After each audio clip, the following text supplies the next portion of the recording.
tropical disease Ebola. The charity, a second American, whom it named as Nancy Rightbull, had also tested positive.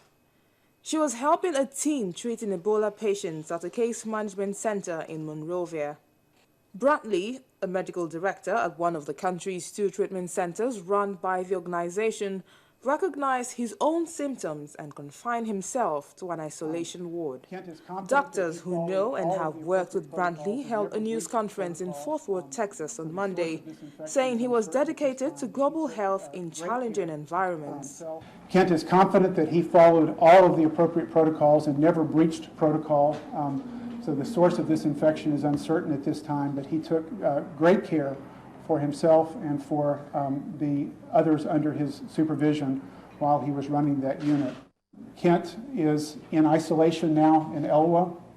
His symptoms developed on Wednesday with fever and headache, abdominal pain, and have progressed.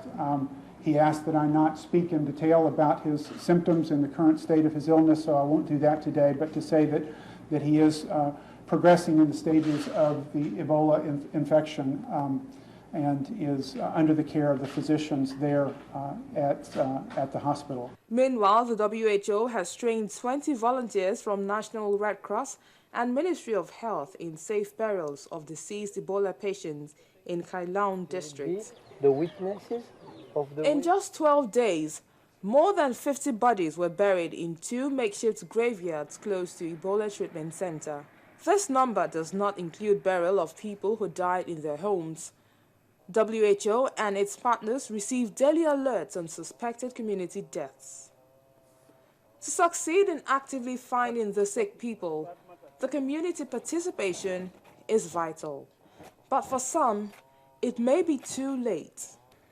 According to the World Health Organization, at least 660 people across Guinea, Liberia and Sierra Leone have died from the illness, as poor, ill-equipped African governments have struggled to cope with the virus.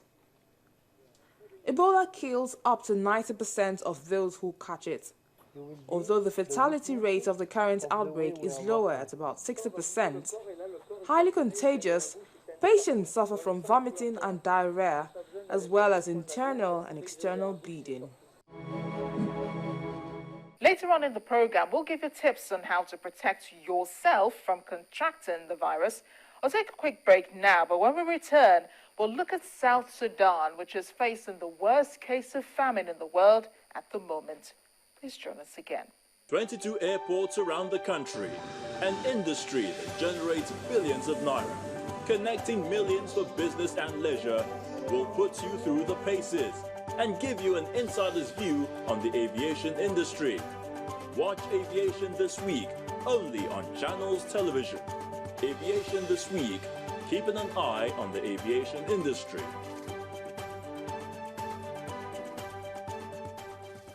Welcome back to Network Africa. Just before we take a look at the humanitarian situation in South Sudan, let's take a quick look at what's happening in the rest of the world. The Israeli Prime Minister Benjamin Netanyahu says Israel will not stop its operation in Gaza until the tunnels constructed by Hamas have been destroyed. Speaking ahead of a cabinet meeting, he said Israel was determined to destroy the tunnels used to attack troops in towns with or without a ceasefire. Some 425,000 people in Gaza have already been displaced by the fighting. Then, international forensic scientists have reached the site of the flight MH17 crash in East Ukraine after the government halted military operations. Australian and Dutch police experts arrived in a convoy of Organisation for Security and Cooperation in Europe monitors. I don't know for sure. Fighting between government and rebel forces had prevented them getting there for nearly a week. And finally, rescue workers in Western India are working to locate survivors of a landslide that has claimed at least 30 lives and buried up to 200 people. 8 people have been rescued from the wreckage in Malin village near the city of Pune in Maharashtra state. Teams worked through the night, but rain was hampering efforts to search for scores of people presumed trapped under the mud and debris.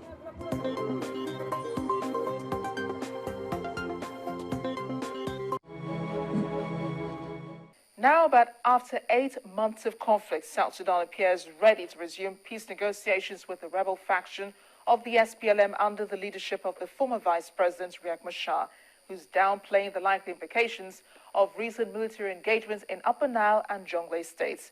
And this shouldn't come as a surprise in the least, as the world's newest nation is facing the worst food crisis in the world. In addition to that, HIV/AIDS victims have not been able to continue their treatment based on the current situation.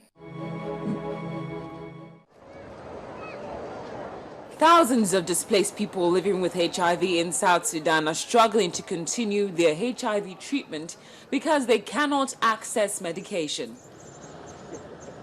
Abraham Deng came to Juba, South Sudan's capital, after the local hospital in the north was burned down, and Deng is HIV positive.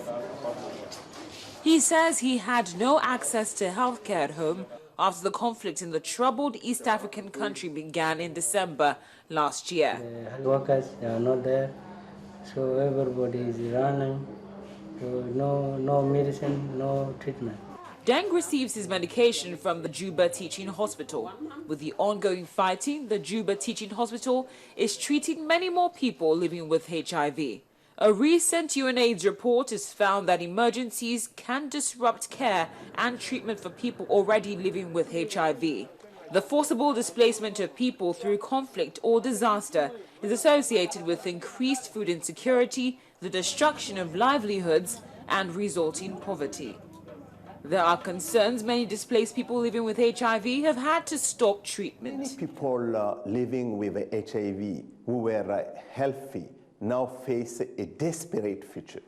We must act urgently to ensure they receive treatment.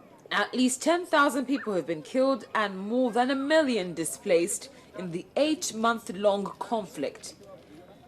For 13,000 people in the UN House camp near South Sudan's capital, Juba, it's a safe haven from the violence. Here, both Peter Machak distributes condoms and talks to young men about HIV and AIDS. They can easily deceive women and they give them money to have sex with them. Aid agencies also say sexual violence, particularly against women, is also a major concern. The UN has also accused both government and the rebel forces in South Sudan of committing crimes against humanity, including murder, rape, and other types of sexual violence. The woman was raped, especially when they're going to town to buy their goods for their business. South Sudan is also facing a potential famine that could affect millions of people. According to the United Nations, 50,000 children face death this year because of hunger and malnutrition. We have to address what is becoming a nutritional catastrophe. And it is now a nutritional disaster for so many children. We need to, and that means addressing it when they are in a severe state, but it also means, which UNICEF works on, but it also means working on it in a slightly earlier stage while it is still moderate. Political turmoil and conflict threaten to plunge the country back into the same cycle of war and human misery that plagued its people when it was still part of Sudan and rebels were fighting the northern government in Khartoum. Illegal migration has cost a total of 180 people their lives. They died on a treacherous boat journey from Libya to Sicily earlier this month. Their journey has been likened to one in which there were more like sheep being led to the slaughter rather than Israelites being led to the promised land. Wondering,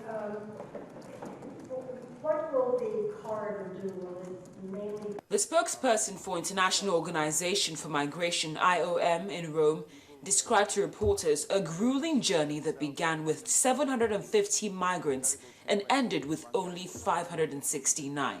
These African migrants told me that they were obliged to get in the hold of the boat, even if he didn't want to.